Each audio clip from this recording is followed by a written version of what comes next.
Catalanians never lost hope until an engineer came in 2007 to act and make sure that Catalanians' call for a change is heard. When this humble and civic-minded person strongly stood to be the father of this municipality, Catalanians' call for a change was slowly but surely heard through his CRA, which stands for Cooperativism, Revival, and Advocacy. Carlos Racadio Asuncion, a native of Cabitaugan, Santa Catalina, Ilocos Sur. He is the son of Mr. Esteban Asuncion and Mrs. Eugenia Racadio. His elementary and high school life lapsed in Ilocos Sur. In college, he enrolled at Mapua Institute of Technology to earn a degree. In 1973, he finished Bachelor of Science in Chemical Engineering and successfully passed the board examination in the same year. He flew to Saudi Arabia. There, he worked as an engineer for 13 years. But how did he join in the world of politics? It was pure accident. It was not really designed.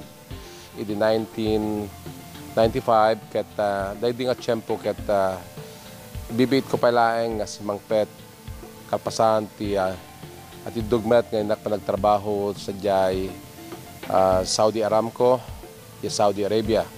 Nasurok nga sa kapulugat talo at awen nga nagtrabaho diya as engineer. Ket di si Mang Pet akto di 1993, almost the end of 1993. Ket nangirugrugiak paten di sang kabasit nga negosyo tayo nga mid 1995.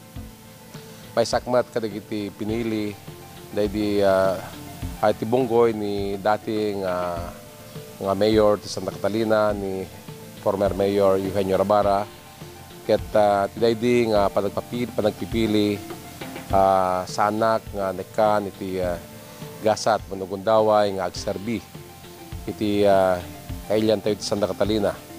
Di 1998 kalpasan dahil di ko nakit di nga panagpipili di 1995.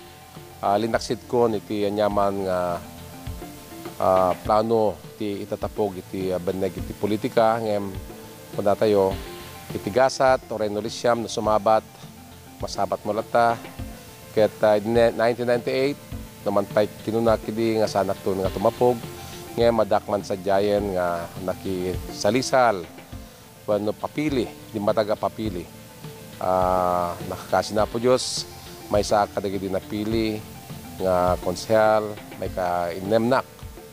Kaya di 2001, nagpailayunak at nagbalinak man yan nga #1 councilor. So, dito 2004, siyak mat tipinili dagiti dating kakadwami, kapartidwan mi, nga mangitakder iti grupo mi, nga agpapili akas mayor.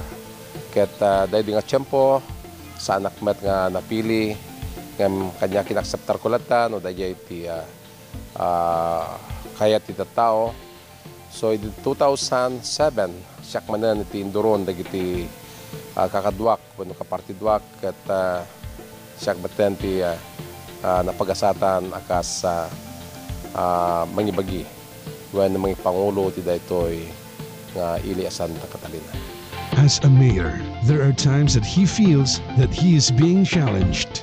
That is, physically, mentally, emotionally, socially, and spiritually challenged. But he is confident to face and conquer all these challenges with all the good values that he had learned from his parents. Honesty, transparency, industriousness, and most of all, good leadership. You must lead by example. Saan nga dahil lang agidil delegate. Kahit kita garamid, we will do it.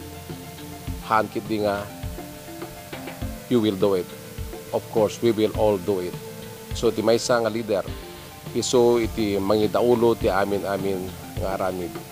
Kastamet nga ipakita met iti panang respeto ti amin nga tattao no man pay dagiti dadto maket nabababalaeng iti kasasad na ti panagbiag ngem pare-parehas ti panakatratar no bilang dumatagda ken kumayda agdawat pinyaman klase titulo.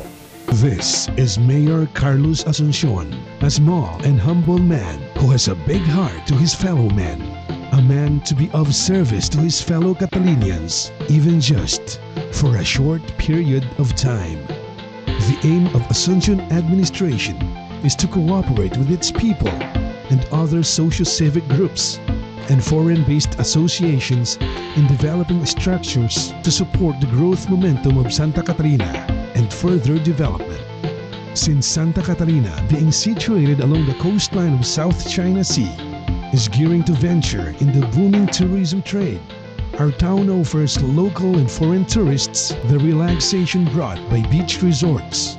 At present, some beach resorts and lodging houses are already in business. One way of promoting the said activity is to provide infrastructure support, thus the need to complete the concreting of 1 linear kilometer road at Quirino Road going to Santa Catalina Beach.